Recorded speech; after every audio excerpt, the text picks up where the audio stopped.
Welcome everybody, good evening. I hope you're all really well. It is wonderful to see so many of your faces, new and very familiar. So tonight is the first in a series of artist open houses. We were hosting weekly meetups since the beginning of lockdown, and many artists joined us, and so we've devised this programme together. As artillery, myself and Morag and Penny, we're just trying to keep up with your ideas and try and make them happen. So alongside this hosted, curated programme of open houses, we're inviting artists to submit their own short films, exposing a little of their lockdown life, how they've adapted their spaces to try and create work, perhaps talk about the blocks, creative blocks, hurdles, and perhaps new directions they're taking. It's quite a privilege to obviously see inside other people's homes at the moment. So I hope you enjoy the evening. I'd like to thank Penny Rutterford for curating tonight and hosting for us. Yeah. I'd like to thank Alke Schmidt very much for being the first person to do this. None of us are filmmakers typically, so this is very brave. Thank you, Alke. I would like to first mention we are recording, so I hope that you're all happy with that. And we also have Sam Van Elk, who is from King's College London, and he's doing a piece of research that's Europe-wide, and he's actually observing artillery's work. So he's here in the meeting tonight to see how we approach things, and for once come to one of our live events, which is fantastic. Hi Sam, did you want to add anything? No, nothing in particular to add. I think some information's gone out about me and what I, managed to entertain myself with. Basically, I'm observing to learn more about how artillery's work works, and as part of that, looking at this event today. But my intention is not with anyone who's not got a role beyond an attendee to be gathering any personal information or anything like that, but did nevertheless want to just check that everyone was all right with me doing that. And my details are on the thing if anyone wants any more information or anything like that. Brilliant. Thank you, Sam. And also, for the first time, we put sort of donations option on our event. We always try to make sure our events are free and accessible. But we're extremely grateful for anyone that felt able to do that. It's quite heartening to see how many of you felt that was something you could contribute to, and it ensures that we are able to pay artists. So thank you very much. And I shall hand over to Penny Rutterford. Hello. Right, so I'm really delighted to be introducing Alke Schmidt tonight, because when I was thinking about who I'd like to speak to, Alke immediately came to mind, because what she's been doing during lockdown and the pandemic seemed to be really mirroring something that I was going through myself.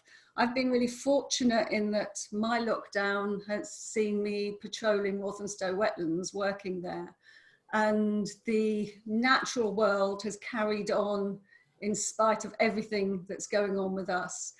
And then I saw on Instagram that Alke had started sharing a series of her pandemic spring illustrations, which are really absolutely beautiful and have a really strong message behind them.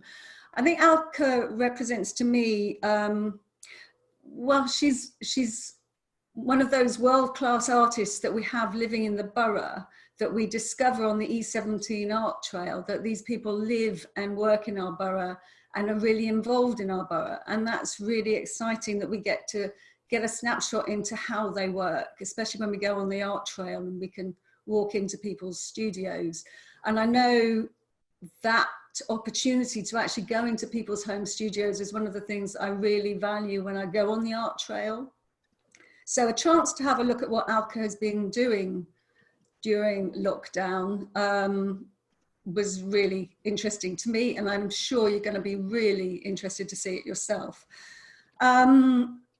The Pandemic Spring series sort of follows up on the most recent exhibition that Alke did, which was the Swarm exhibition, which she co-curated and was on at the Vestry House Museum, and which is still, some of it is still on show in 1B Window Gallery. So it's about the only piece of only exhibition you can really actually see during lockdown. So I'll suggest you all get down there. And that was her responding, her and fellow artists responding to the enormous threat to our pollinating insects. And it was interesting, I took my mum to see the Swarm exhibition, and my mum really only likes pretty pictures. And seeing her look around Swarm and seeing her look at Alke's work, she just loved it immediately, and she enjoyed the work as a piece of art, which I think is what makes Alke's work so special, is that you enjoy it for its aesthetic, and then you see all the different layers behind what she does. I went with Alke during the Art Trail for an interview, a radio interview that she did with some of the other artists taking part in the Swarm exhibition. And I was absolutely astounded at the amount of research that she does, all the research that is behind the work that she does. Those of you who know me know that I'm a little bit obsessed with clothes as well as bird watching. And so she has also done some amazing work, which really looks at well, the environmental impact, I think, of the fashion industry and the global textile industry and the supply chains. And I really like the way she's connecting the work that we do, the fashion industry, with museums and and the historic background to textile production. So I'll stop babbling on now and introduce you to Alke. Well, thank you very much, Penny and Laura, and thank you so much for having me as your guinea pig. So, you know, this is quite exciting, and I'm completely device illiterate, so bear with me if things go a little bit upside down. And I made a point of not cleaning up my studio, so you get it as is. You get me as is in my work clothes, my work hairdo. Yes, so I think what I'm going to do now is I shall show you around my home studio. Can you sort of talk us through where you're working right now? Oh, okay, yes, I should do that before I show you. Yeah. Where your space is. Yes. And also, I was interested to hear sort of how this space that you may have worked in before, you've actually had to use it for a variety of different things during lockdown. Yeah, so as some of you probably know, I do have a little outside studio in Mitre Avenue, and actually I had to move literally like days before lockdown, only to the other end of the alleyway, but never mind. And after that, we established a rota. Some artists completely transferred their operations home, and one other artist and me sort of, you know, set up a rota so that we would never be in the building at the same time, which meant that I had access to the studio, to my studio, 2.5 days a week. And I'm currently actually quite busy, which you'll hear all about. So 2.5 days wasn't going to cut it. Now, luckily at home, in our house, I've always had a space which was sort of like an overflow studio, where sometimes when I got a deadline, I work on 2 things at the same time. So it's kind of nice to have another space so that I don't have to keep changing things around, because either space is quite small.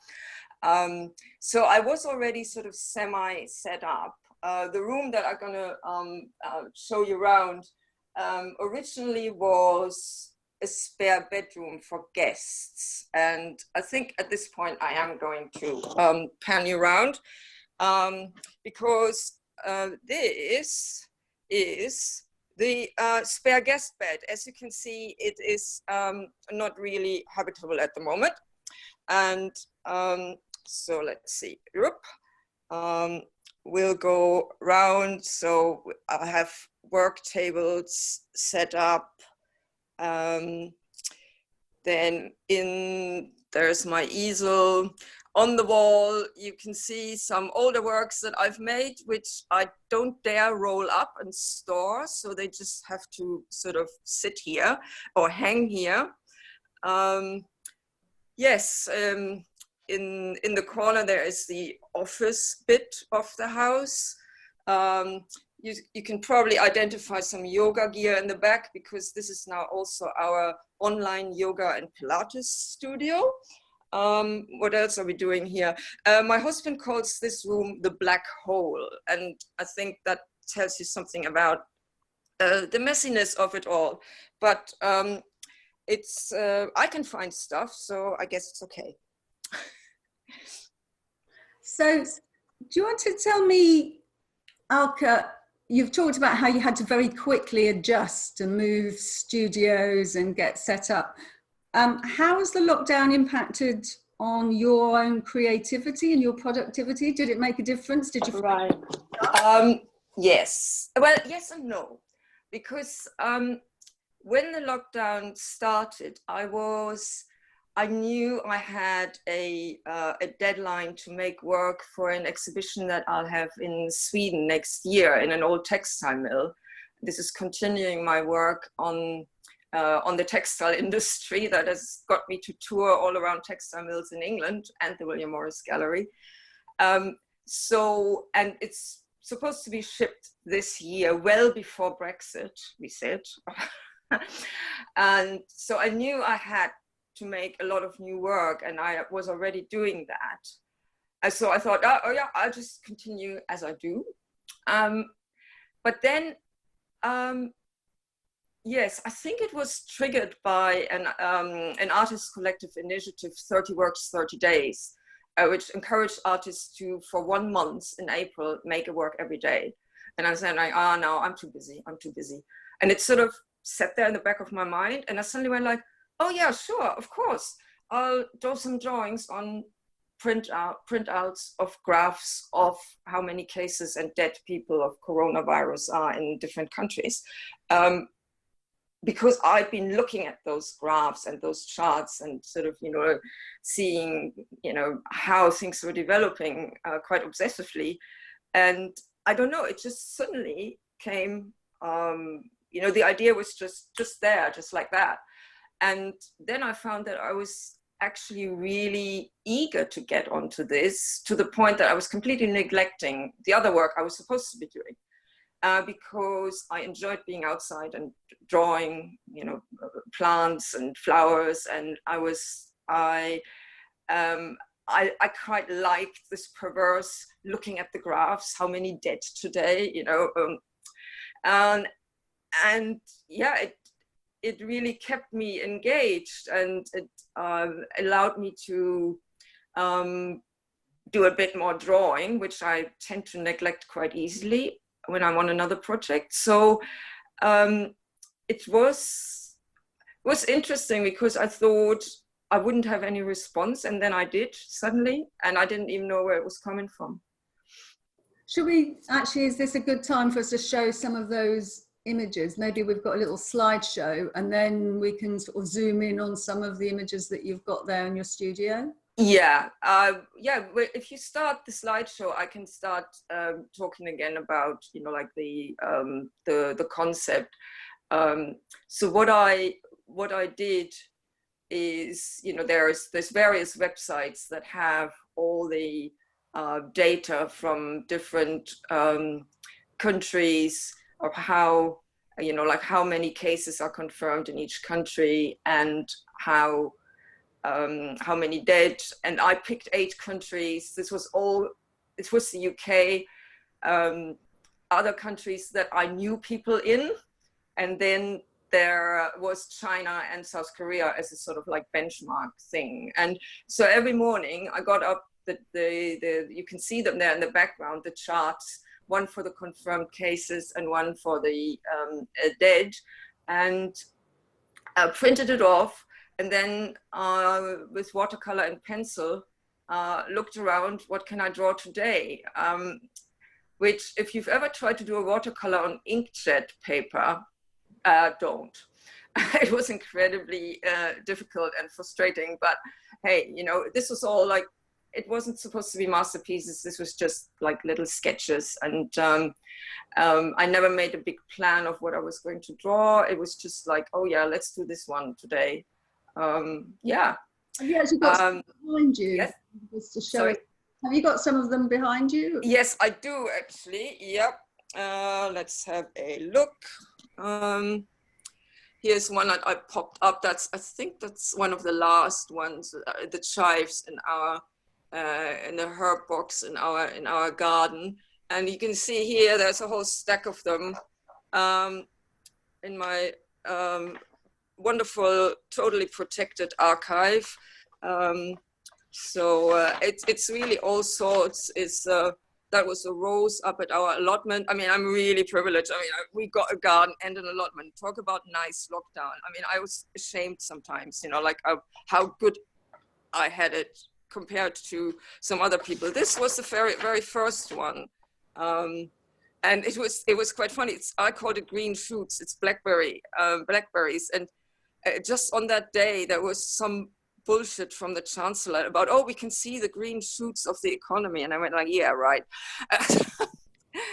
So yeah, so this is after the 30 works challenge finished, I'm now continuing this on a more like weekly basis, because like I said, it was taking quite a lot of my time, and it was taking up space. I mean, I do this for a couple of hours and I'm actually a bit exhausted. So then that's sort of, I don't want to be doing any more art. So yes, but I'm still putting them on Instagram. And I also got a web gallery on my website.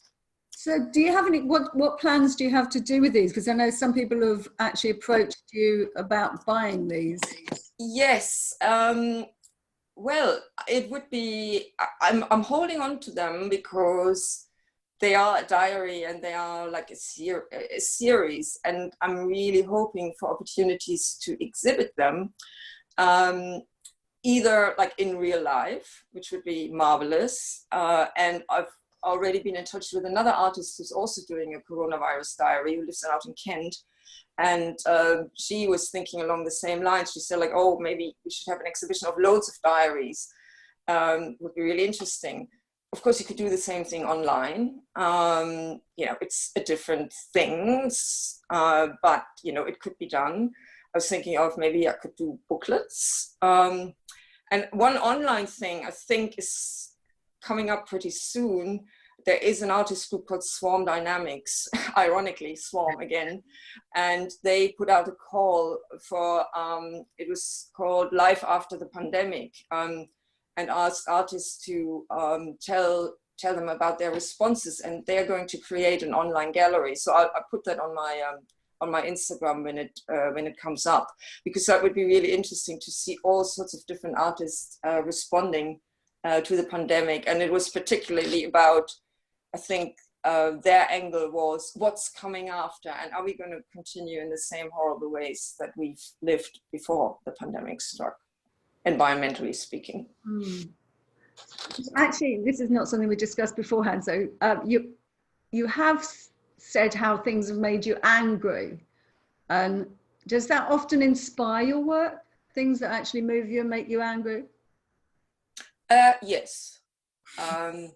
Yeah, short answer, yes. The topics, definitely. It's things that make me angry, things that worry me, that upset me. In terms of how I respond to it, what I create with it, the inspiration is really, I always want to make something beautiful. Yeah. I think that's how your work stands out to me, because even though their subject matter is quite challenging, you create things that are really beautiful to look at. So do you want to talk about what you were actually working on before you went into lockdown, or we went into lockdown? Yes, so as I said, I was, I've got this thing in Sweden. It's the museum is called Ridal's Museum, and it is Sweden's, it used to be Sweden's most important text spinning mill in the west of Sweden, very rural, very pretty. And that used to be the center of the Swedish cotton industry. And the curators saw my exhibition that I had in Bradford Industrial Museum, and approached me and said, oh, can we have that? And then I said, yeah, but obviously I want to make some work that responds to the Swedish situation as well. So they went like, oh, even better.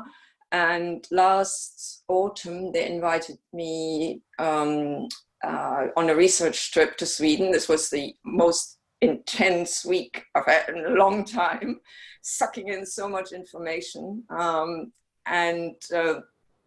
Now I'm trying to make that into works. And there's one that is sort of finished, which I'm going to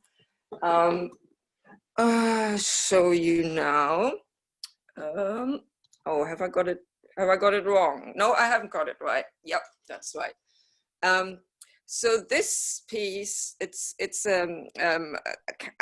not canvas. It's actually painted on a tablecloth. And this tablecloth, let me try and go nearer. There's so much shit in the way that, okay. You can see it's got this traditional star pattern, very traditional in all sorts of folk traditions, not just Scandinavia, but it is that kind of Scandinavian woolly jumper star, isn't it? And I found that in a weaving place near where the museum is, because the thing about this region is they still got businesses in the textile industry going. And so these guys have been around for a long time, and they still, these days they're mainly working with organic cotton that they obviously don't get from Sweden, but, you know, and they do all sorts of, you know, towels and tableware and, you know, that sort of stuff. And I visited with one of the museum people and had a look around, and always on the look of, oh, what could I potentially use to make some artwork? And I found this in the corner. This is going cheap because it's got a little mistake somewhere. So I managed to get this very nice tablecloth for a very affordable price. So that was my canvas sorted out. And while I spent the afternoon with that lady, Tina, from the museum, she talked a lot about women weavers, the Swedish women weavers. And the conversations I had with people then inspired me to really make a little commemoration, a little celebration of these homeworking, weaving women, because they had a very important role in the Swedish textile industry. The industry had a putting out system, same as in England before the factories came along. But unlike in England, it seemed that putting out the weaving was still going on widespread when the spinning mills were already in operation.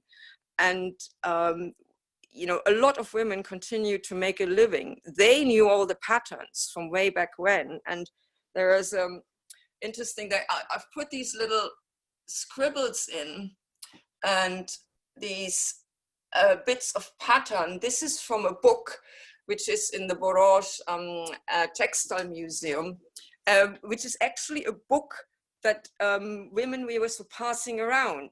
You know, it was like a textbook for them for different patterns. So they were exchanging the knowledge amongst themselves. And, you know, there was for sure some exploitation going on in the, you know, like that they got the yarn from the spinning mills and then had maybe sometimes had to take a loan to buy it. And then they couldn't fix the price for the goods that they'd woven. On the other hand, some of these women were then employing other women, and some women even then became little textile barons themselves. So it's a very interesting industry. And I just thought, hey, you know, these women are never in the spotlight. The textile barons normally are always the men that own the factories. Let's put a spotlight on these women and let them really shine. And it's after a photo from the archives of the museum. So how long did you spend researching? Oh, well, I had this week talking to people, and then, you know, with the staff of the museum, we had a rummage for photos, a remote rummage. And yeah, God, I never can tell these what sorry, I don't know. I was wondering, do you do all your research first and then start creating, or do you start creating and continue research?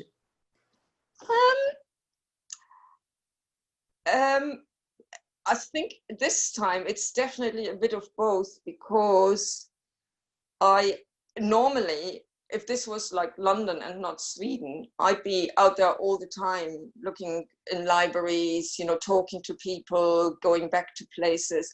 And of course I can't do that. And also I don't speak Swedish. So this has really put a spanner in the works. And it was quite maddening.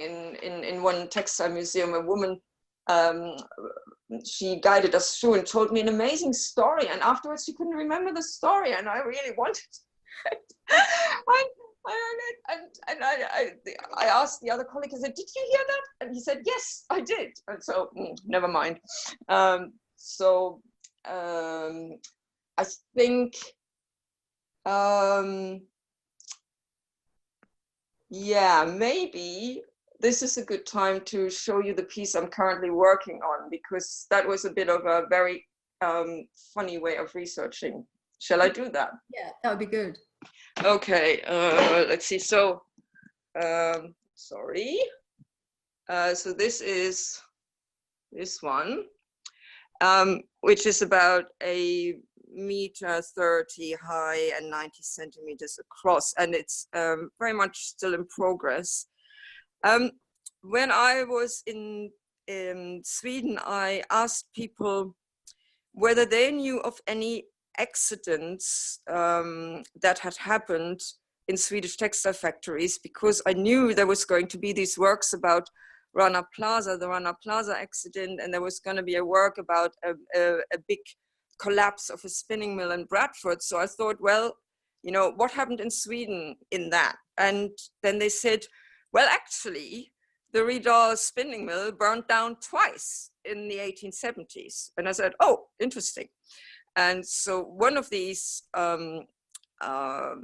accidents, fire accident, was quite well documented, because there was insurance, and so there had to be a police report and insurance. And so they told me this story that, no, actually, the thing is, yes, I only heard there was a fire. And then I realized I was driving in the car with a curator, and I said, I really need to go to a place where there's like cheap discount fabrics, just to randomly buy something in case I want to use it. And so she said, oh yeah, we got one like that. And we got there 1 hour before it closed, and it was one of those warehouses, you know, with just piles of fabric everywhere. And so I ran around like a headless chicken, and suddenly I had this idea, hey, how about I make something about the fire, which then is kind of a companion piece to a piece I made about a fire in a Bangladeshi textile mill, and which had a picture in the middle, and then it had all these fabrics surrounding it, torn and burned fabrics. And so, okay, let's get some fabrics. And so I'll show you, I got quite a selection of fabrics in sort of fiery colors, all from this discount place. And it was really like make your mind up quick. And yeah, so I just got those. And yeah, and then after I'd done that, I then said, oh, tell me more about this fire. So what happened, and this, I think actually my question prompted them to look in the archives in the district. And found out that it was during a night shift in 1872, a 17-year-old boy was walking through the mill with a pile of bobbins, and it's not loo rolls, by the way, it's bobbins, and along, and he, the bobbins got caught or ran into a gas light, and the gas light ignited the bobbin. The bobbin fell onto a spinning frame, the spinning and then the spinning frame ignited, and the whole that led to the whole factory burning down.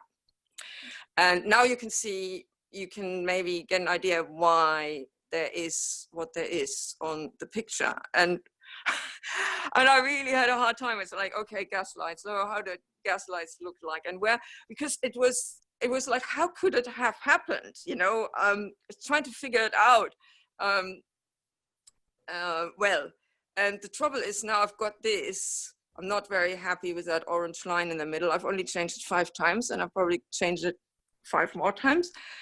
And now it's the thing of, do I even want those fabrics around it? And I don't know what I'm going to do, but yes, that will be fun for the next few weeks. Wow, because you've used fabrics, you often use fabrics as a canvas. Yes, for example here, seeing as we've got them, if we go back to, here we go, to me, I mean, that was the one that was in the William Morris gallery with, like the mill engine on top of a William Morris fabric. And on this one, I got these marching ladies, that's printed cotton from India, that I picked up when I was traveling there. And yeah, so yes, it's a sort of quite standard technique for me that I like doing. So yeah. Okay. Is it a good time now to talk about the works that you are still doing in your studio when you're able to get out there on your rota? I think it is, and maybe I should, by way of intro, I'll say a bit about it. Last year, I really noticed that the conversation about what is wrong with the fashion industry was very much, it still was looking at workers, which was always my concern, but it was also looking at various environmental impacts of just producing these crazy amounts of clothing all the time that people wear once and then they throw it out. And one of the things that exercised me was this whole issue of microplastics leaching from polyester clothes when you wash them. And this is a big deal. So I have to look at my notes now because I can't remember figures. So in the UK, 60% of our clothes have polyester in them or uniquely or only in them. And so 35% of microplastic pollution of rivers and oceans is estimated to come from washing synthetic clothes. That's quite a lot. And in the UK, this amounts to, check this out, up to 2,900 tons of microplastics per year passing through wastewater treatment into our rivers and estuaries. And just the other day, I read in the newspaper that there was a recent study by Plymouth Marine Laboratory that suggests that actually this estimate is probably wrong and it should be twice as high. So it is a big deal. And so I thought, what can I do about this? And I've been playing with this idea for some time to, it's this kind of thing that I suddenly got. It's like, how about you have a polyester dress or polyester garment and it disintegrates into plastic? So that was sort of my idea. And I also had my target in mind because we're talking about an exhibition in Sweden, which by the way is going to be in a huge room. So I need big things and, you know, catchy things that fill up the space. And so an exhibition in Sweden, and now there happens to be a big clothing retailer that is majority owned and based in Sweden, which is H&M. And so I said like, oh, great, I'll get an H&M dress and yeah, and take it from there. And then came my odyssey into finding the right dress, and also what do I put it on? Do I use a shop mannequin? I looked on eBay and they all didn't look good. And so the first thing that happened is I was walking through Fitzrovia one evening last winter, and there was this A-board on the pavement that said, shop mannequins 25% off. And I went like, ooh, it's a sign. So I went in, and sure enough, they had really nice shop mannequins, and the price, as I now knew from my eBay research, was very nice. So I got one of those, and it arrived the next week, and I was like, right, now I got to do it. So then the search for the dress came, and so my idea, let me show you on my sketchbook. Oops, there we go. Yeah, see, the idea was, initially, I found a blue dress that was actually an H&M in Oxfam down at St. James Street. And so I made a design how this was going to be installed on it, and you can see it sort of like dripping out there. But I kind of like blue and blue, because I was going to use all these plastic bags from the market, this blue and green plastic bags that they throw at you if you don't say no, no, no 50,000 times. So then I went to H&M and looked, and their collection was all black and white and wintry and horrible. There at some point I considered this, not happy. Found another one in Oxfam Rider or something. Yeah, back to H&M, still not quite. And then it's so great that they get this 28 returns policy, because otherwise I would have been shafted. And then when I'd given up, there was on the last chance sale rack, half price, a red dress. And I went like, yes, this is it. So I thought, yeah, that's going to work quite nicely. And now is probably a good time to run those other pictures through, which show a few details on how the work's turning out, aren't they? Yeah, let's try and flip to those. Yeah, no, that's the drawing again. Yeah, and there you can see, really hard to photograph in my little studio there on Mitre Avenue. You know, like how, I mean, I cut into the dress, and, you know, like it's sort of then slowly turning into this plastic, which she's wading in, my lovely mannequin. Yeah, there you go.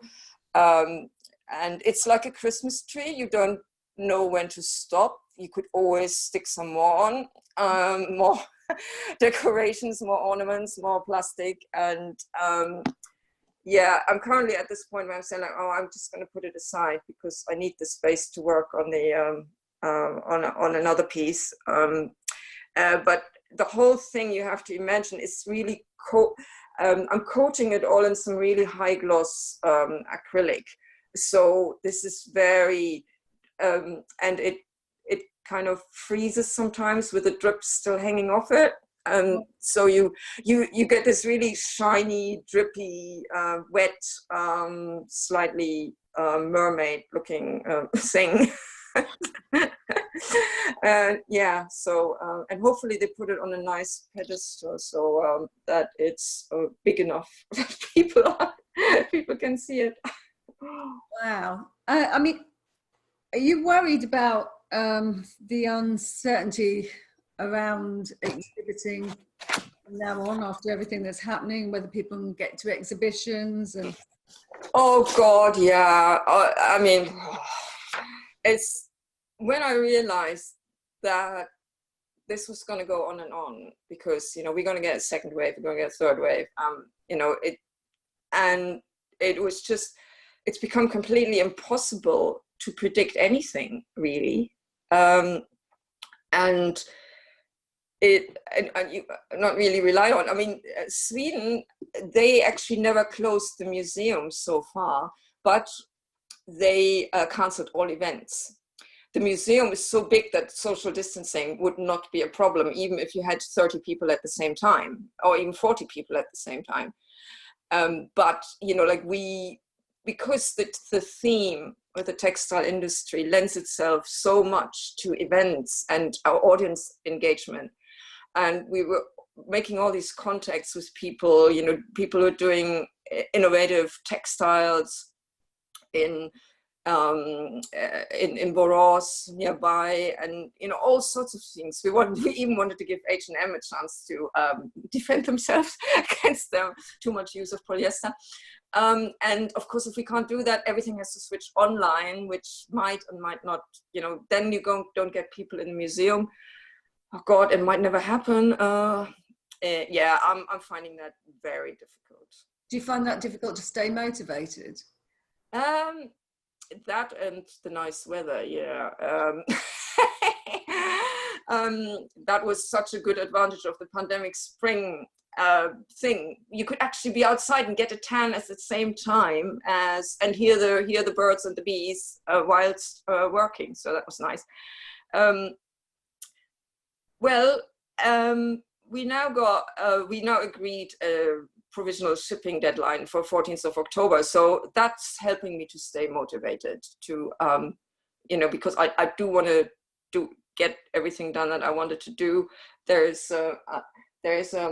could show you, there's a little ominous roll of fabric on the sofa. Shall I show you? Yeah. You see that blue thing there with a bit of orange peeking out at the back. Now, this, because I've decided there's going to be some coronavirus in this exhibition next year, because I can't pretend it's not happening while I'm doing this. And the reason that I've decided this is that it's had a massive impact on the garment workers in the countries where they make our clothes, because they had all their orders stopped and they didn't get paid and they all got laid off. And it caused this massive hardship. And at the same time, we had this situation here where, you know, like artists, friends that I know were making PPE and masks for nurses and doctors because they didn't have enough. And, you know, so there was this weird situation of people, you know, like it going wrong at both ends because of this virus. And I want to make that into something. And this blue is actually, it's a fabric from a company, a local company in Sweden. They make it there in the country. And this is for, I think it's, yeah, medical and nurses' gowns, like scrubs. So I'm not sure yet what I'm going to do with it. This was an end of, it was quite funny. The curator went to the production site, and then when they had this box with odds and ends that they, you know, it was too much for an order. They were just going to be tossed out. And so she FaceTimed me in and showed me the box and said like, oh, okay, what you want, you know? And so there was this, when I heard this was medical, I went like, yes, this is it, you know, I got to get this. And then there is another one, which is almost impossible to, yeah.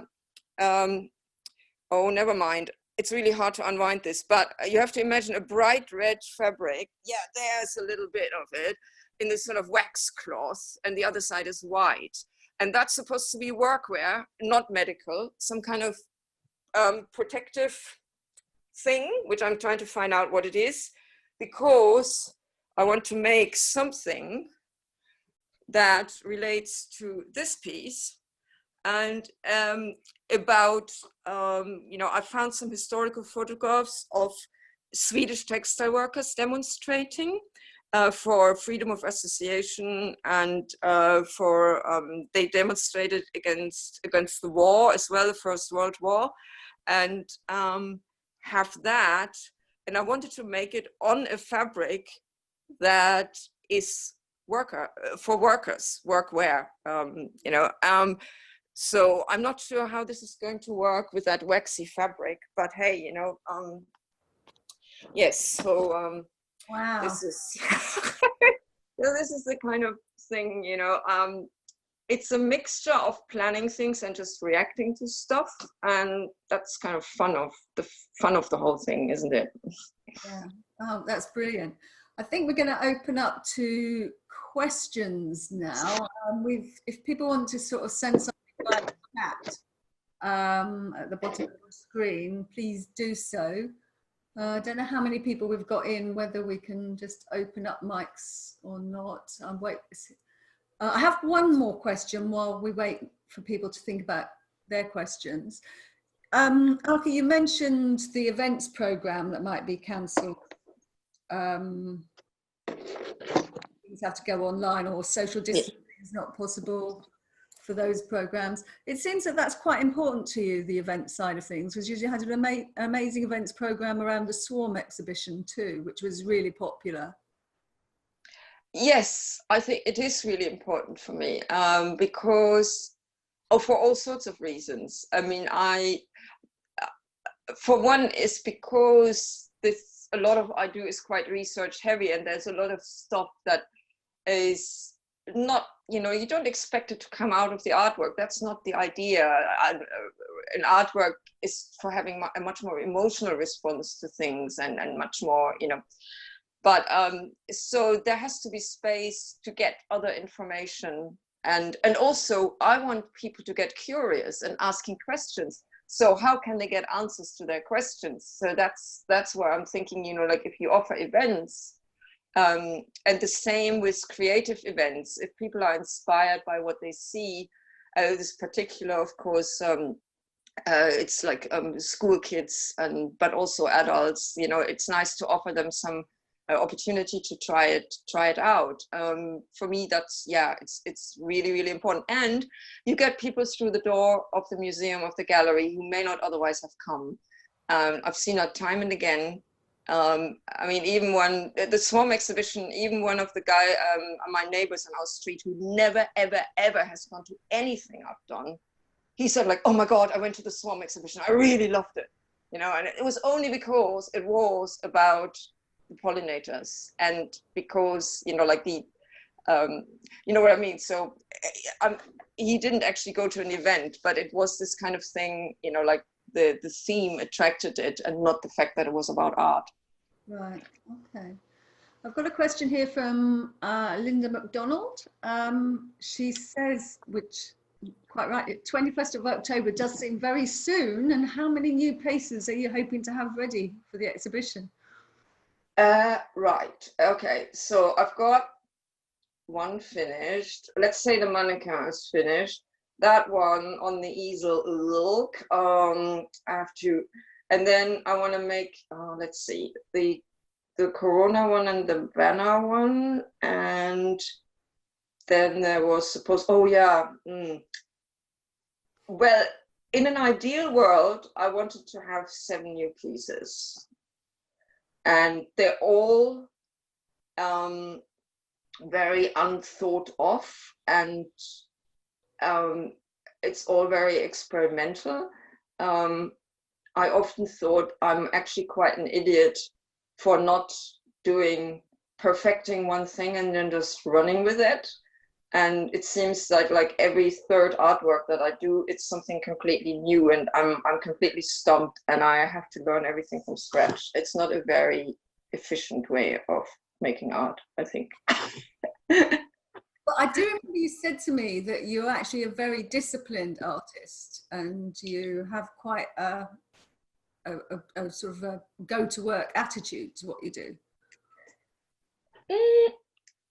Yes, sometimes.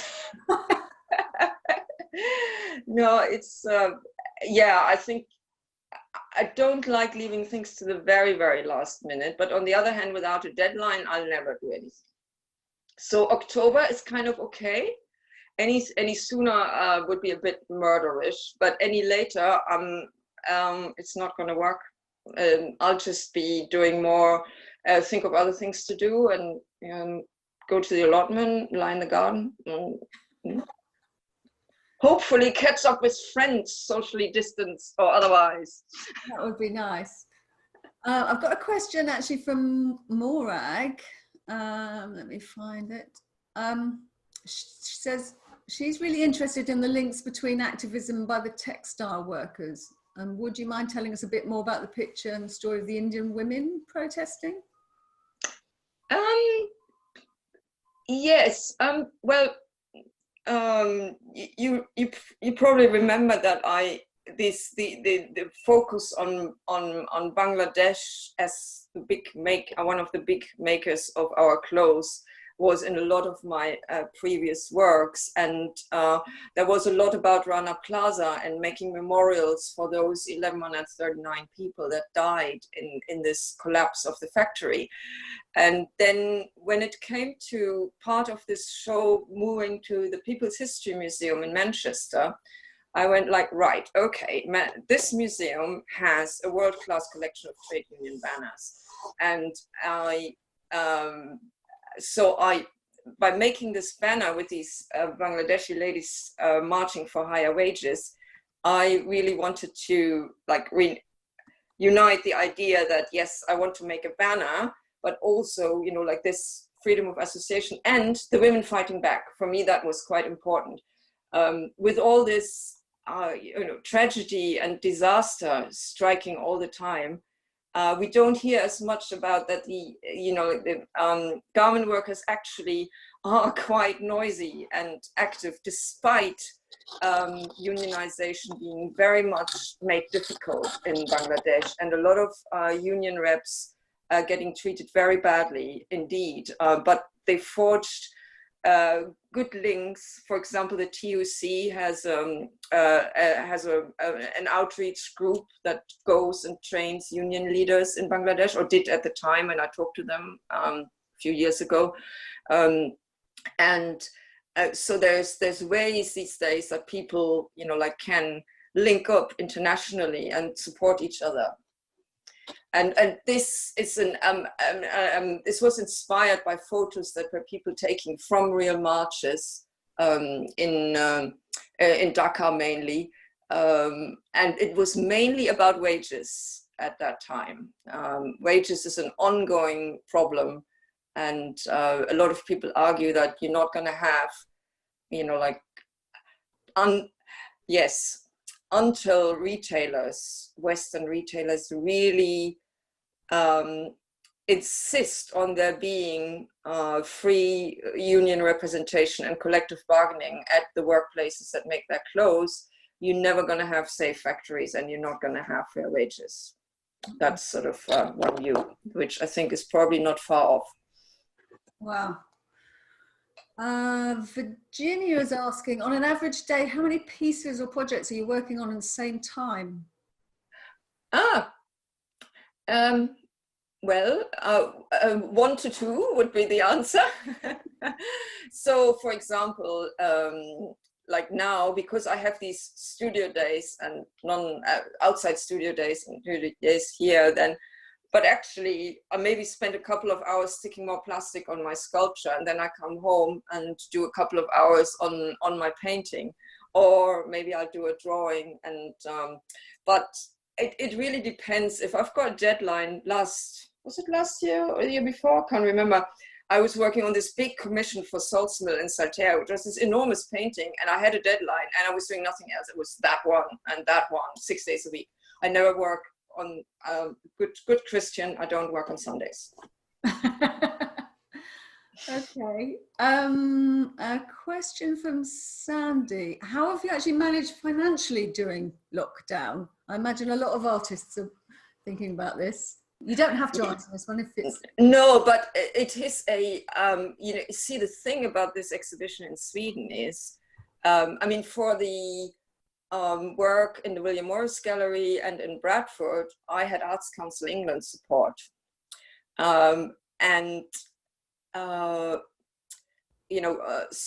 Swarm, the exhibition, was supported by the museum. I mean, it wasn't like, like we were all paid to make the work, but they put a lot of money into the exhibition and the events. And luckily I sold a few pieces, so that was nice.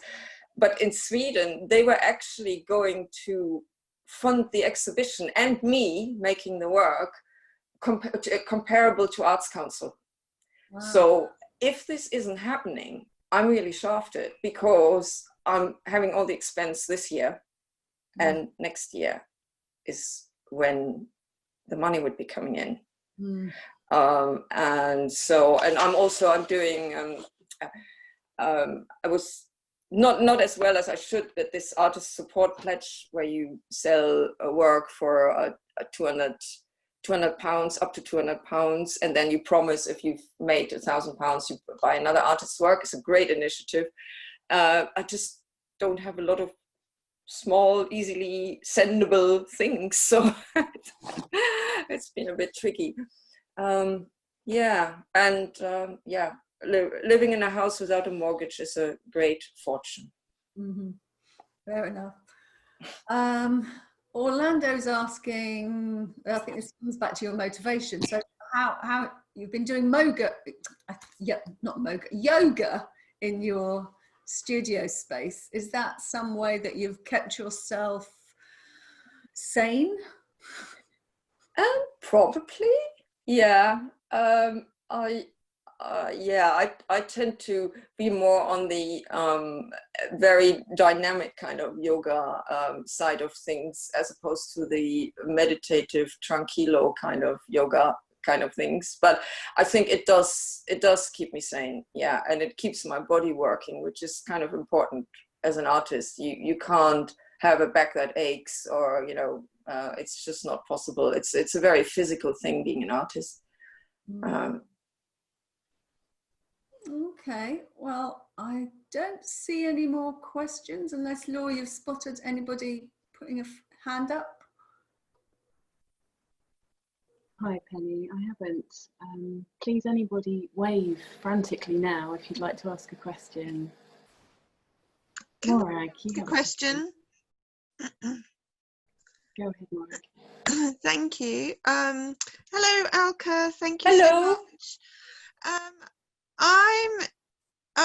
I was really struck by you saying that you are adding acrylic to the piece with the H&M dress. And I thought, oh, that's really interesting. And it started making me think about all the other places that we might be adding microplastics. And I wondered if that's something that you find yourself thinking through with your work.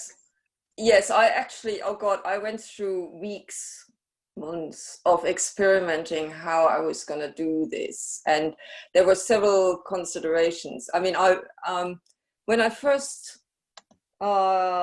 was in art school, I did some reliefs with plastic bags and stuff, and I did use polyester resin to coat it in, it's completely toxic, horrible.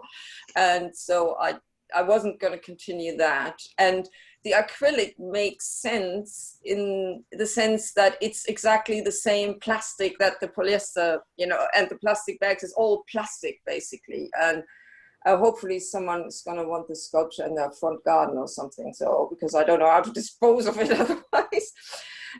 So I am thinking about that, and it would have been nice not to add more plastic to that sculpture, but there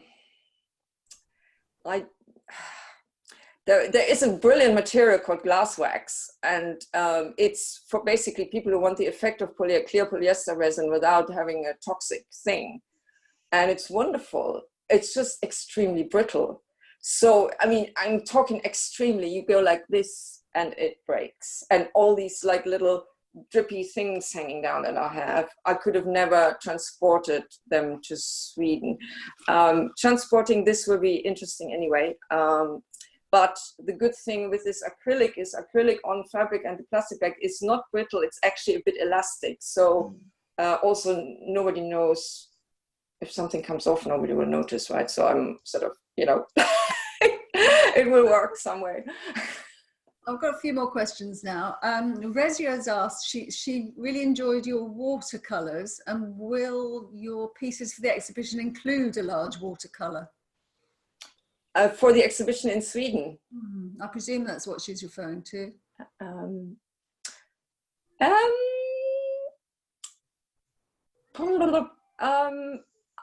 I don't think at the moment, unless you see, I mean, I'm just, talking. Reza, you got me on a good idea there. I can always mention to the curator, don't they want to exhibit the pandemic spring? Just like, and this is what Alke was also doing last year. I mean, it's always worth asking, isn't it? Yeah, otherwise it was going to be more, the painting was probably, I paint with water-based oils mostly because I don't like white spirit and terps, and so that's at least a little bit less toxic. Okay. Linda asks, do you have a very favorite piece out of all your creations that you couldn't part with or would really regret or have regretted parting with?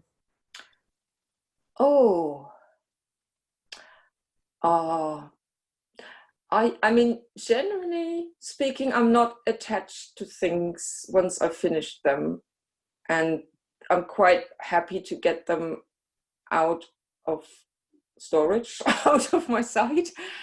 But I remember there was one piece that I made in art school where I for the first time experimented with this layering of different media and stuff, and a couple of people have wanted to buy it, and I kind of like never wanted to let that one go. I think it was because it was like the first one, and so I wouldn't say this is my favorite piece, but it's just, I guess it's because of when it happened. Fair enough. Virginia's asking how you organize your day and what are your routines? Get up in the morning. Have 15 cups of tea. There's some constraints, as in the room where I'm in at the moment, late afternoon, the sun just shines in full on and you can't actually work here very well. So this is a good place to work till about 4 or something like that. And on the other hand, in my other studio, when I wanted light to take the pictures, the snaps that I've showed you, I had to come in the morning. So sometimes it's a sort of weather thing. But I'm not an early riser, but I try to sort of get two shifts in every day. This is in an ideal scenario where there's no admin, no I need to go to the allotment very urgently or something like that. So there's no point, I find, working for more than 2-3 hours without stopping, because then you start ruining things and you sort of need to step back and have lunch or call some friends or something like that. Sharon's asking how you manage any anxiety you feel during the creative process during this difficult period.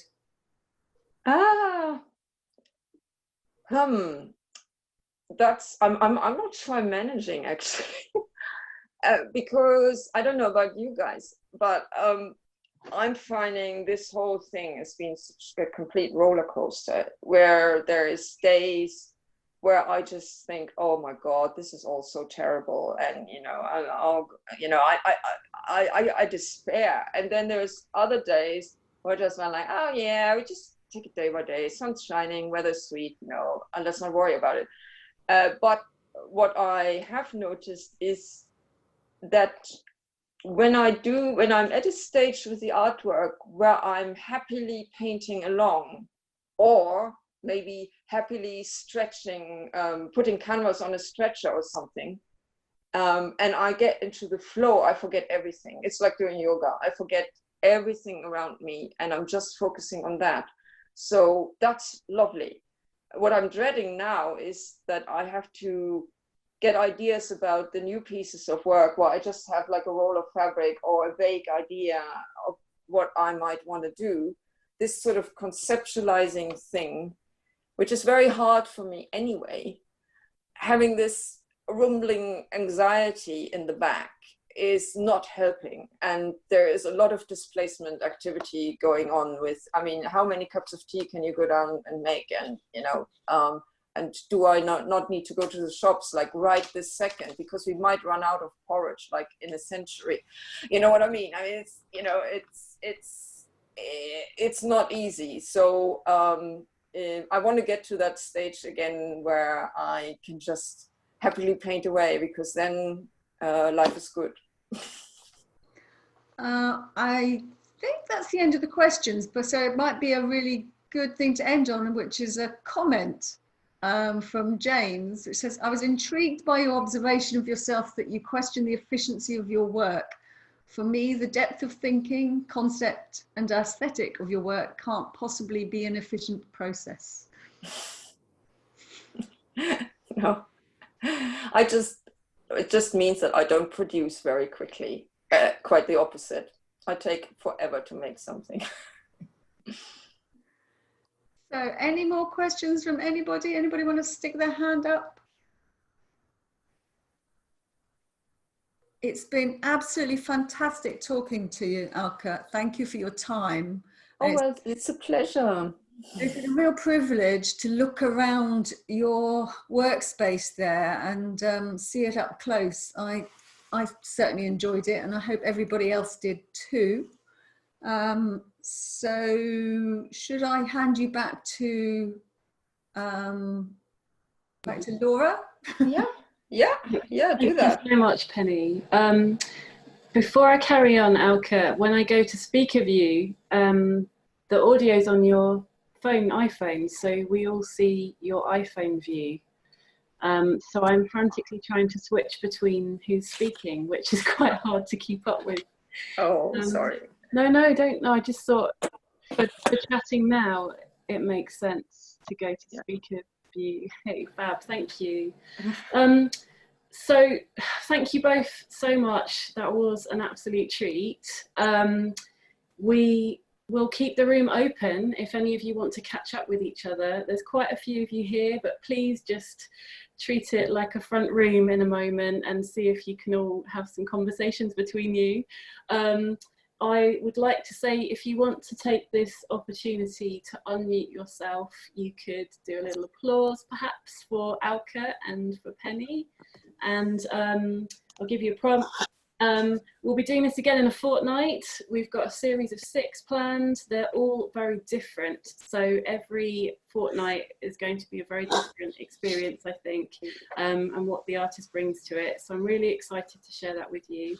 And don't forget, if you are an artist creative in Waltham Forest, you can submit your own film, and I can share the link for that in the chat later. So yeah, if you've unmuted and you feel like it, please go ahead and we'll give a little applause. Yay. Thank you. Thank you, Laura. Thank you. Thank you very much. I'm going to turn off record and you can all chat among yourselves. Have a lovely Thank you, Laura. Thank you. Thank you, Laura. Thank you. Thank you. Thank you. Very much.